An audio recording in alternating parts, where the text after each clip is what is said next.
কিশোর গ্যাংয়ের উৎপাত প্রচণ্ড রকমের বেড়েছে এবং কিছুদিন আগেও আপনাদের নারায়ণগঞ্জ জেলার ফতুল্লার মাসদাইরে এই কিশোর গ্যাংয়ের একটি মহড়া আমরা দেখেছি সিসিটিভি ক্যামেরার মাধ্যমে।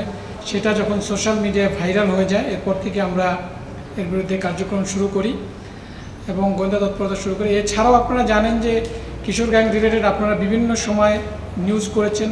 কিছুদিন পূর্বেও প্রবাবলি 23শে মে এই সিদ্ধিরগঞ্জেই এই কিশোর গ্যাংয়ের আধিপত্য বিস্তারকে কেন্দ্র করে একজন কিশোর যার নাম আবদুল্লাহ তাকে হত্যা করা হয়।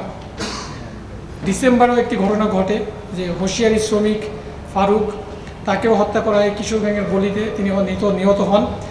আমরা এই উভয় ঘটনাকেই নিহতর সাথে যে রিলেটেড যে সকল সদস্য যারা ছিল ম্যাক্সিমাম সদস্যদেরকেই আমরা গ্রেপ্তার করতে সক্ষম হই।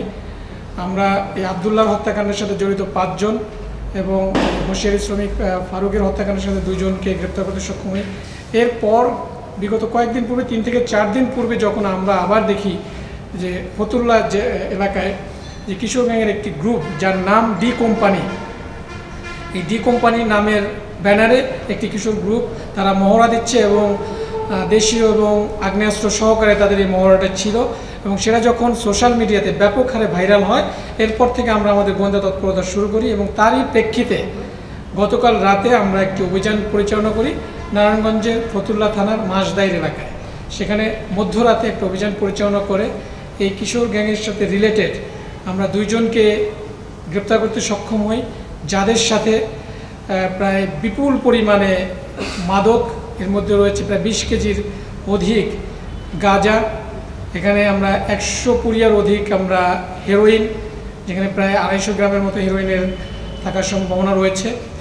তারপরে আমরা ইয়াবা এবং এই যে তাদের আধিপত্য বিস্তারের সাথে যে সকল অস্ত্র এবং সরঞ্জামাদি তারা ব্যবহার করে থাকে, লোকাল যে অস্ত্রগুলো চাপাতি, ছুরি, দা এবং তারা পিটানোর জন্য আধিপত্য বিস্তারের কেন্দ্র করে একে অপরকে মারধর করার জন্য যে সকল রড লাঠি যেগুলো ব্যবহার করে থাকে সেগুলো আমরা উদ্ধার করতে সক্ষম হই।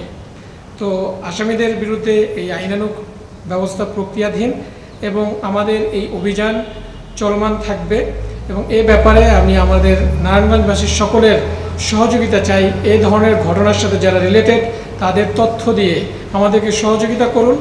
আমরা তাদের বিরুদ্ধে সাহসী অভিযান পরিচালনা করার জন্য সর্বদা প্রস্তুত রয়েছি।